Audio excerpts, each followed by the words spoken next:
but it doesn't have to be anything crazy complicated. Food is meant to be comforting. It doesn't have to be complicated. Vederci.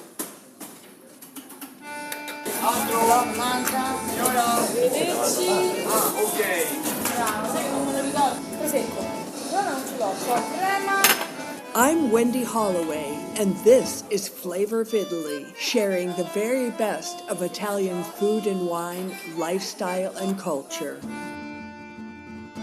Welcome, first of all, to Megan. Megan is really new to all of this and has a new Instagram profile. Everything is new in your life. She has a newborn baby, but she's got this new thing going, which is wonderful. And what she wants to be is your food and wine big sister. So if there's ever a time, it's like, oh no, these people from work are coming over last minute and it's my husband's boss or my child's teacher. I have to throw something together. Help. What do? You call your big sister. Megan is your food and wine big sister. And she's really good at this stuff. We were just saying before, she's brand new to Instagram, but she had a thing that went viral already. How many people did you say? I think now it's about 50,000 views, which is incredible.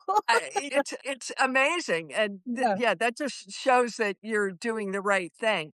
But so we're going to talk about some of the things that people ask and touch on some of these things. And so tell us what your wine background is, Megan. Yeah, sure. So I actually was very fortunate to study wine in college. So I went to Cornell University, which has an amazing viticultural and enology program through their food science department. So I started taking classes during my freshman year of college all about wine and through that really dove into it. And then I was a teaching assistant for this famous wines class at Cornell, which actually is the reason why in New York State you can actually drink wine if it's for educational purposes under the age of 18. So, with that class and then the whole wine program at Cornell, I basically minored in wine while I was there. And then I won the RC Coff scholarship trip where I got to go to California, France, and Italy and go to these incredible producers and talk with the winemakers for 8 weeks straight. It was just a whirlwind of a trip. So wine has been one of my huge passions in life of a legal age to drink, but it really is something that I think is a huge opportunity for people to become united. One thing I put on a Substack newsletter is that if you're drinking wine the way you did 5 years ago, then you're lost. Yes. Because younger people aren't necessarily getting wine that's that age-old kind of expensive bottle, but they're drinking what younger people are drinking and influencers and people like Taylor Swift. They're drinking what they like instead of what they think they should drink. Would you agree with that, Megan? Oh, absolutely. And one of my things that I learned strongest from my wines professor, shout out to Cheryl Stanley, who is just an absolute incredible person. She said in the class on the very first day, you do not need to be an expert in wine to enjoy it. You just need to be an expert in what you like. And I think that's something that really resonates with the younger generation is there isn't this expectation of, oh, you have to drink certain things or a certain style to know what you're talking about. It's all about enjoying yourself and really diving into what you actually like and then using that to explore new styles and new ways to pair things and just this whole wide world of wine. Exactly. I have a cookbook. I'm looking for an agent or a publisher, and all of my recipes have a wine pairing with them, but they're very casual. They're suggestions that they might be Italian wines, but it gives you an idea of what you might want to put with something you're eating, but it's not a rule that you have to do. Yep. It's kind of a guideline to very comfortably go with. Exactly, and it's so overwhelming to walk into a wine store where there's thousands of options and try to know what to pull off the shelf, so those kinds of guidelines are really helpful for people starting out of what do you even start to look at to then be able to narrow it down to a region or a style, and why does it work so well, and things like that. People love information. Yeah, and a sommelier friend of mine who I've done a lot of different podcast episodes with, she'll often say that she'll maybe give a presentation on some really outstanding Montalcino wine or Brunello, but then people will come up to her afterwards and say, "That was great, but you know what I really like," and you wrote something about this, "I like lamb, tell me about that, but that's what I like, but I don't necessarily tell people," and she says, "Embrace it. If that's what you like, go with it. Become an Absolutely. expert in it," as you say. Yeah.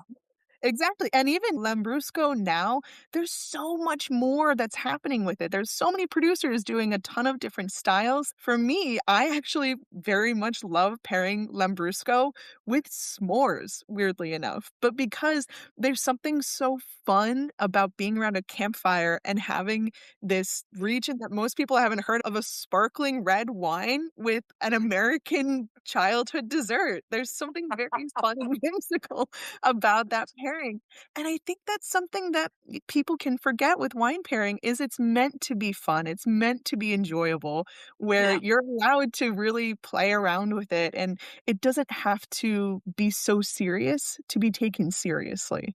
My husband's family is Italian, his grandparents are from Italy, and that's another one of those things that they have adopted now where, gone to their house in upstate New York, and we're all around the fire toasting marshmallow, as his grandmother Noni says. So it's Exactly. food and wine and everything is just meant to be fun and enjoyable. So the thing that went viral was you did a video on how to use this wine bottle opener, and that's a real challenge for people, how to open a bottle of wine, and I've had all kinds of fancy pants sorts of things, and I barely understand them myself, or you use them, they're expensive, and then they break, and I've gotten back to just using the basic. Yep. And what do you think is the best as my wine big sister?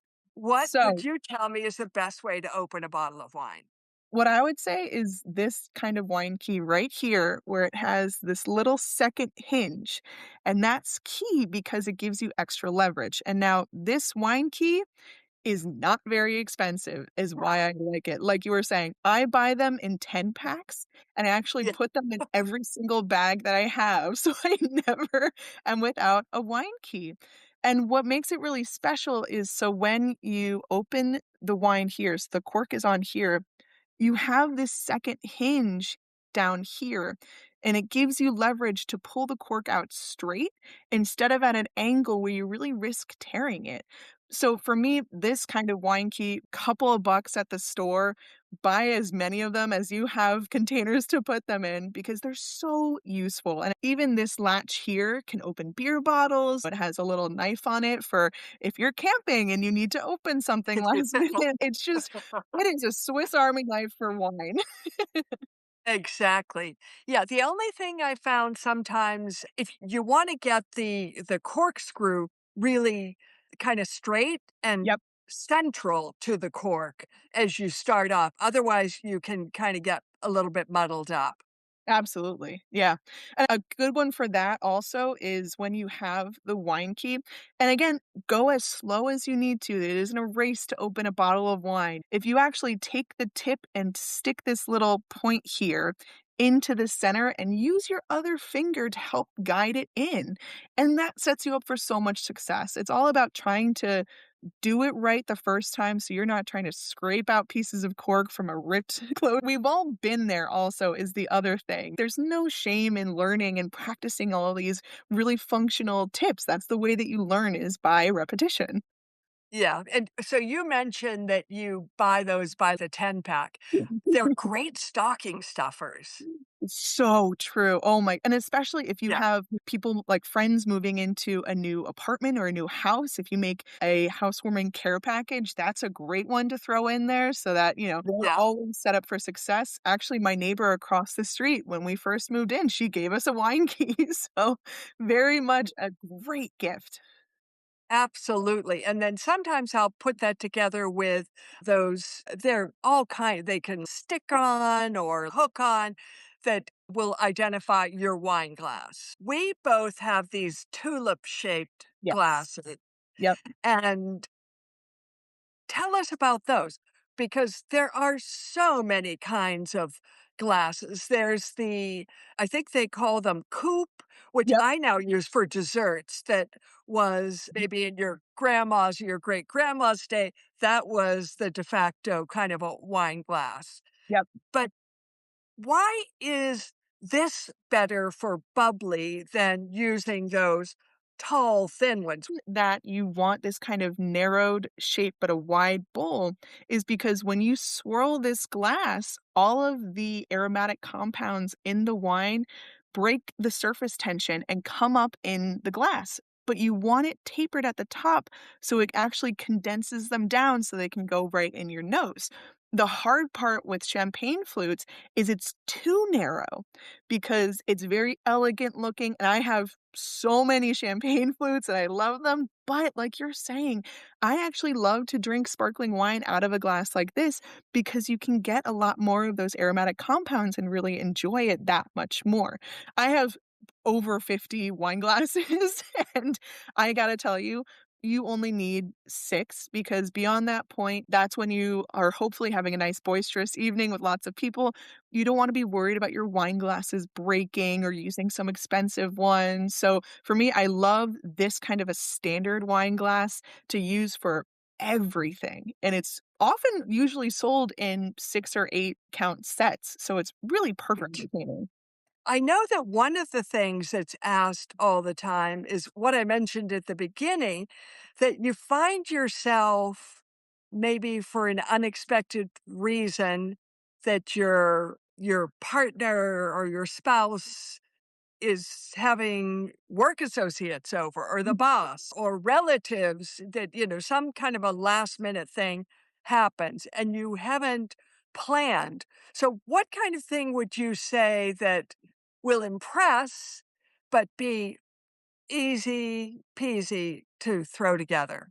One thing that everyone I feel like always is impressed by is a cheese platter. It's something that you don't have to spend a lot of time making, but it's that care that you put into assembling it that really can make it go from looking like a store-bought thing to one of those Instagram-worthy cheese boards of taking every piece of salami off and folding it, and the prosciutto, same thing of just making sure it looks beautiful. It's all of those kinds of store-bought hacks where just taking that extra little bit of care, taking the hummus out of the container, putting it in a nice bowl and surrounding it with crackers, those little details are what help people feel like you've really put a lot of thought into this, even if you Yeah, haven't had that much time in advance. yeah. And for something that would be more like, okay, you have your cheese and with your Mhm. glass of wine and stuff, but then you sit down to the table, Yes. you could have what that could impress?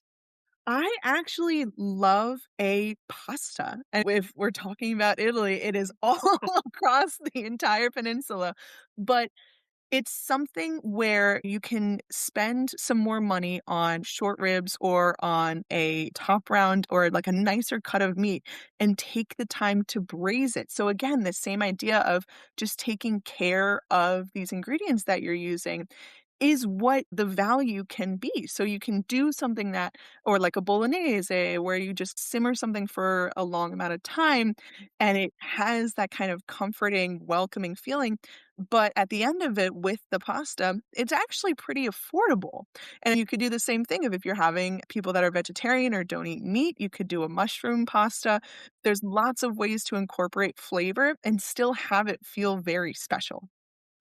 Yeah. And I usually I'll go to the refrigerator and I look in there and I decide I'm gonna take this, I'm gonna take that, because the concept of entertaining or throwing a meal together, the pleasure of being with someone is these simple things. Now, today I had some friends over. I love gorgonzola cheese, and they were over the moon. My recipes are so simple. So I got some sage from the garden, cut that up, crisped it into the butter, put in the gorgonzola, some cream, mix it up, toss in your spaghetti.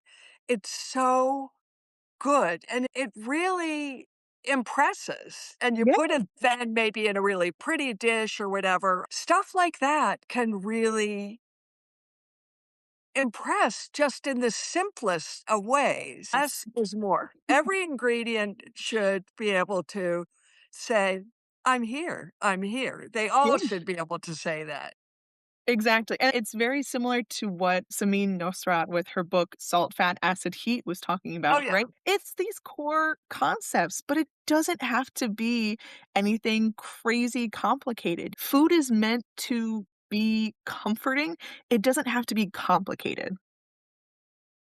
Exactly. And another thing, because part of the Italian cooking experience is a lot of times to do it together in a spontaneous way. So Yeah. let's say you make gnocchi. So maybe you'll make 150 instead of 30 and just put them on a cookie sheet or whatever in the freezer. They're in the bag and someone comes over and quick tomato sauce, pull out those gnocchi and it's ready. It's this having a great pantry of fresh ingredients or some of these things that you've put aside in the freezer or whatever. And I love actually I always have bread in my freezer for that same reason, because there's something so easy about crostini that you can pull out this bread, slice it up, toast it up, it tastes like new, and you can put almost anything on it. Any other things that are coming to your mind, Megan? I think one big thing is I just want people to not be afraid of having people into their home. It's something very vulnerable about inviting people into your own space, but it's a way to connect in a more intimate way. So there's something about saying, not only just come into my house where I'm living, but it's a way of saying, come into me and know me for who I am and see all of my eclectic things I have on the shelf and things like that. And then think of goes together, grows together. If you're doing like I'm trying to think off the top of my head of common grilled things in Italy. I know that fish is sometimes one. Look at the region that you're pulling inspiration from and try and pair that wine as well. Absolutely. Yeah. And I found when I'm in the States, I used to try to find my favorite Italian wine. And then I thought, that's kind of silly. Here, depending on the region I'm in, I'm going to go with that region. What is the best thing you have? What do you, in a restaurant, you mentioned fish.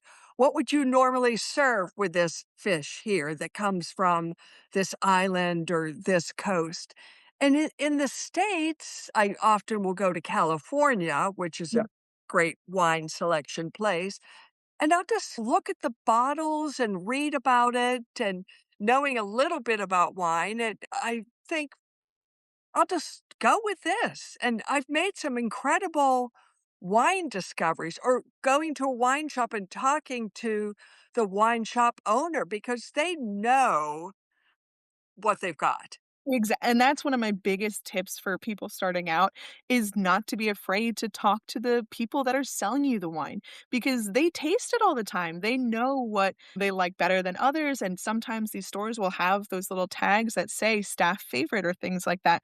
But talking to people, there's so many different bottles out there. It's hard to know every single one, but the people that interact with it every single day are your best resource.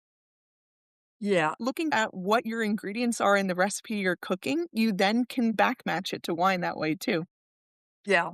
So I'm finding I go through cycles of I'm on the red page. I'm very much always on a rosé page Yeah. because they're Italian rosés are wonderful. They're sort of year-round rosés and not just summer rosés, and they can have such a variety of flavor profile and color. I just find them to be very exciting. So beyond that, I might go, okay, I drank this Sancerre today, a white. It's about 100 to 104 degrees every day here now. It's climate Yeah, change is here in full force. brutal. So it's hard for me to think of opening a bottle of red and adding more warmth and heaviness to what I'm doing and what I have on the table. So, what would you suggest for really those hot times? And what chillable red would you suggest specifically? Yeah, sure. So, especially when it's hot out, one region that a lot of wine professionals really gravitate towards is actually Vinho Verde in Portugal. They make this slightly effervescent wine with Alvarinho, as they pronounce it in there, that is just incredible in the summer. My wines professor called it a porch pounder because it's usually low ABV, slightly fizzy, and just the most delicious thing in the summer. But for chillable reds, right? Those lighter bodied reds where putting that slightly lower temperature, and we're not talking freezer or fridge temp, just a little bit of a chill on it, actually can help pull that higher alcohol heat down, like you're talking about, but still have that fruit character. So Gamay is a big one, Pinot Noir, some of the lighter bodied red wines across Italy. There's lots of regions that have that kind of a style of wine that just a little bit of a chill on it is all that you need for it to be perfect in the summer. Yeah, like your friend who put ice cubes in the wine. Yes, but you know what? We were camping and it works. It helps, and if that's how you enjoy it, the more important thing is that you are enjoying it rather than feeling judged or ashamed and not wanting to drink it. Yeah. No, I'm not a camp person myself, but I know lots of people who just love camping. So if you're going camping and you want to have some wine with you, what would be a good one to take with you? Ooh, that's a great question. I do honestly think almost any wine can be a camping wine. There's no reason why you shouldn't be able to enjoy your favorite wines around the fire. That being said, this might not be the time to pull out that reserve vintage that you've set aside for 10 Yeah. to take backpacking with you. But the regular everyday wine that you enjoy is fantastic to have around the fire. But even more, maybe something that has a little bit of smoke character to it or a little bit more of that kind of like forest floor savoriness. Really lean into the A experience that you're barbecue having. kind of Yep, grilling sort of thing. exactly. Yeah. Exactly. Yeah. Any other someone who has this impromptu dinner party to impress more or create a wonderful table that almost gives flavor in and of itself, what would you suggest? Yeah, for really, like, setting the table so it looks beautiful, I love runners more than tablecloths because I love but I love a table runner because it pulls your eye into the center, but maybe a little bit controversial, I actually love to put the plates and the food on the table. I think that you can get really caught up in flowers and arrangements and chargers and things like that. But it's hard nowadays to balance the cost of everything. So for me, I love to make the food beautiful and have that really be the centerpiece. So Have that be your table decor. like, and then also there's a nice communal aspect of it of everyone sitting down and passing plates together. It provides easy conversation of, "Oh, can I have a little bit more of that? I really loved it." Or, "Can I let me try a little bit of that. I didn't think I was going to, but let me actually try it based on what everyone is saying." Yeah, and another thing, and this is something we're doing for Ferragosto, which is the Yep. biggest holiday of the year, right, on August 15th, we're having a pool and paella party. So I got this huge paella pan years back, and it's fun because everybody is involved in taking their turn in making it, and it's that big pan with the seafood and maybe the chicken pieces and the saffron and the rice, as you say, it's kind of decoration in and of itself. And, you Exactly. don't really need much more. Yeah. Yeah, and like what you were saying too, people love to be involved, if Yes. you get that kind of text that says, "Hey, what can I bring?" Don't answer of, "Oh, it's just yourselves, it's totally fine." Be like, "Yeah, bring a dessert, bring an appetizer, bring your favorite bottle of wine or your recipe you've been wanting to try." People want to help come together and do this experience communally. Yeah, and that way they get their own moment of recognition too when they Exactly. taste up the fabulous dessert that the person's brought. Yeah, it's fun. And his website is Megan Recce, RECCE.com. And today we've been talking about food, wine, and life at the table. I am your food and wine big sister, so any Yeah. question you have is welcome. There is no bad question to ask me, and I'm more than happy to give any advice on food, menus, wines, all of it. Yeah. One before we let everyone go, it's almost dinner time for me I was gonna right say now. But before we let everyone go, so let's say the door rings and people have just shown up last minute and I don't know what to do. How do I reach my food and wine big sister? yes, I was gonna say, so I am on Instagram at megan.recce, 2 C's, so you can find me there. Also, the website has a contact form. You can find me on Substack. You can find me all over the place. Give me a shout anytime that you have a question like that. I'm very reachable. And give me a follow across all of the different social platforms so that you always stay in the loop. Excellent. Thank you, everyone. And thanks, Megan. This was so fun. I learned so much, and I think everyone else did too. Yes, thank you, everyone. We had a great crack Thanks. for this. Yeah. This has been Flavor of Italy. Find us on www.flavorofitaly.com and on Substack, YouTube, Instagram, LinkedIn, and Facebook, always as Flavor of Italy.